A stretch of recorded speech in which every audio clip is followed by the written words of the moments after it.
सच्चिदानंद घन ब्रह्म की प्राप्ति का,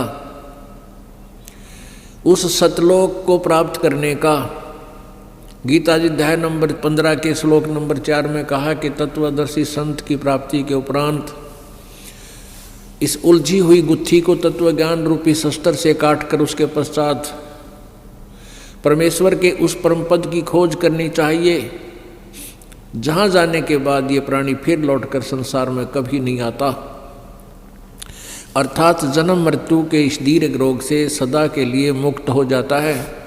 और जिस परमेश्वर ने संसार रूपी वृक्ष की रचना की, अर्थात पूरे सब ब्रह्मांडों की जिसने रचना की, वो कुल मालिक सृजनहार है। और मैं भी, यानी गीता ज्ञानदाता कहता है कि मैं भी उसी की शरण में हूँ, इस प्रकार ध्यान करो, उसी की पूजा करो।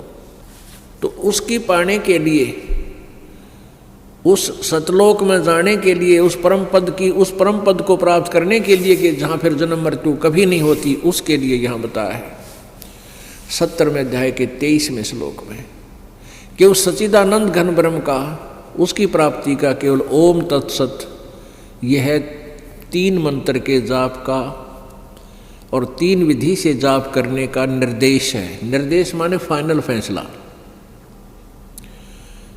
अब जो सदग्रंथ बोलने वाला ब्रह्म कह रहा है कि ये निर्देश है, ये मेरा ऑर्डर है, नथिंग एल्स। तो उसमें ओम तो सीधा ही बोल दिया ब्रह्म का है, और तत् ये सांकेतिक है, ये परब्रह्म का है, अक्षर पुरुष का। और इसमें एक तत् जो ये गुप्त है, सांकेतिक, ये दास बताएगा। तो उस दोनों के मिल जाने से वो सतनाम बनता है। तो यहाँ बताया है। और फिर सत शब्द जिसको सार नाम भी कहते हैं। तो यहाँ ओम तत् ये 2 मिलकर सतनाम बन जाता है। तत् ही सांकेतिक है और सत ये सार नाम की तरफ संकेत है। तो ऐसे ये तीनों मंत्रों का जाप 3 ही प्रकार से होता है, ये दास आपको बताएगा। और जिनको प्राप्त हो चुका है उनको भी मालूम है। तो यहाँ कहते हैं गुरु सोए सतनाम बतावे, और गुरु कोई काम न आवे। अन्य जो गुरु हैं वो केवल संसार की क्रियाओं को ही हमें समझा पाते हैं, और केवल एक रोजी रोटी तक ही सीमित हम रह जाते हैं। जो गुरु है, सदगुरु वही है जो सच्चा नाम बतावे। और अन्य गुरु जो भक्ति मार्ग के भी जो अन्य गुरु हैं, नकली हैं, झूठे गलत मंत्र देते हैं, गलत ज्ञान रखते हैं, समझाते हैं, तो वो गुरु हमारे काम नहीं आवे। इसलिए सदगुरु शब्द का प्रयोग करना पड़ा, जो सच्चा गुरु। तो परमात्मा पाने के लिए सच्चे गुरु की तलाश करनी चाहिए। पुण्यात्माओं,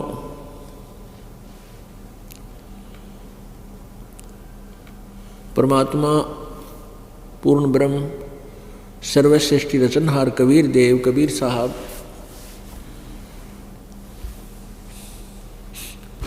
ये अपनी प्यारी आत्माओं को यथार्थ ज्ञान कराने के लिए स्वयं ही सतलोक से, अमरलोक से चलकर आते हैं, जहाँ इनका निज स्थान है। और यहाँ आकर के उस तत्व ज्ञान को हमें बताते हैं। तो उसमें क्या बताते हैं? एक समय परमात्मा कबीर जी आज से 600 वर्ष पहले, लगभग 600 वर्ष पहले, सन 1398 से सन 1518 तक 120 वर्ष इस धरातल पर एक जनसाधारण की भूमिका करके, एक तत्वदर्शी संत की भूमिका करते हुए, और अपने एक तत्वदर्शी संत की भूमिका, एक अच्छे शिष्य में क्या गुण होने चाहिए, और एक अच्छे भक्त में कितनी आस्था हो भगवान में, और कितना विश्वास हो, और कैसी उसकी रहनी हो, कैसे उसका जो है ना दिनचर्या हो, इसका एक प्रैक्टिकल रूप प्रत्येक युग में वो करके जाते हैं। एक जनसाधारण जैसी भूमिका करते हैं, अपने कर कमलों से निर्वाह करके अपना गुजारा करते हुए भक्ति भी करते हुए नजर आते हैं, वो तो परमात्मा होते हैं, लेकिन हमारे लिए उदाहरण देते हैं कि ऐसी साधना करने से तुम पार होगे। तो ऐसी लीला वो करने के लिए आए हुए थे। और एक जुलाहे का कार्य करने से, ताना कपड़ा बुनने के कारण, जुलाहे का कार्य करने के कारण वो जुलाहा कहलाए। वो परमात्मा सहशरीर आए थे, किसी माँ से जन्म नहीं लिया था। काशी शहर जिसको बनारस भी बोलते हैं, उस काशी शहर के अंदर एक लहर तारा नामक तालाब है, आज भी विद्यमान है। उसमें तो और ज़्यादा वो अपने यथार्थ रूप में था। उसमें कमल के फूल खिले हुए थे। परमात्मा सतलोक से आए, एक शिशु रूप धारण किया और कमल के फूल पर विराजमान हो गए। इनके प्रत्यक्ष दृष्टा एक अष्टानंद नाम के ऋषि हैं और नीरू नीमा नामक एक जुलाहा दंपति उनको उठा ले गया परमात्मा बालक रूप में। वो निसंतान थे और परमात्मा की परवरिश की लीला एक जुलाहे के घर हुई। फिर बड़े होकर के उसी जुलाहे के कार्य को करने लगे, जिस कारण से जुलाहा कहलाए। उनके कोई माता पिता नहीं है। तो जब परमात्मा यहाँ आए हुए थे, 120 वर्ष तक रहे, बड़े हुए। जब 5 वर्ष की आयु में ही उन्होंने बड़े बड़े विद्वानों के छक्के छुड़ा दिए थे। किसी के पास जवाब नहीं था। परमात्मा प्रश्न किया करते थे, कौन ब्रह्मा का पिता है, कौन विष्णु की माँ और शंकर का दादा कौन है, मंडलेश्वर दे बता। जिसके पास भी जाते थे कि हे ब्राह्मण, हे ऋषि, ये प्रश्न उत्तर दो। वो कहा करते थे इनके कोई माता पिता नहीं है, तो अजरो अमर हैं, सर्वेश्वर हैं, महेश्वर हैं और ये सारी सृष्टि की यही करता है, यही सतिथि सृष्टि करता, यही सतिथि करता, ये संहार करता। लेकिन परमात्मा बताया करते थे, नहीं, आप गलत ज्ञान दे रहे हो, तुम अपने ही सदग्रंथों से परिचित नहीं हो। उस समय परमात्मा की, परमेश्वर कबीर जी की वाणी को किसी ने विश्वास नहीं किया, नहीं समझा। और वही वाणी 600 वर्ष पहले लिखी हुई आज आपके समक्ष और बता रहे हैं। और हमारे सदग्रंथ जिनको हम सच्चे ग्रंथ मानते थे, जैसे पुराण, पवित्र 18 पुराण, पवित्र श्रीमद् भगवत गीता, पवित्र 4 वेद, ये उस परमेश्वर कबीर जी का ही गुणगान करते हैं। और ब्रह्मा विष्णु महेश की यथार्थ जीवनी से वो परिचित करा रहे हैं कि इनका जन्म मृत्यु होता है, दुर्गा इनकी माता है, ज्योति निरंजन इनका पिता, ये काल रूपी भगवान ब्रह्म। तो पुण्यात्माओं, परमात्मा जगह जगह जाकर सत्संग किया करते थे और यही विचार व्यक्त करते थे कि परमात्मा पाने के लिए सबसे पहले गुरु जी की आवश्यकता है।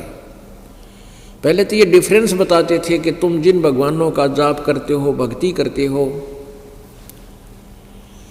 वो केवल तुम्हें वर्क डन ही देते हैं, जैसा तुम करोगे वैसा ही देंगे।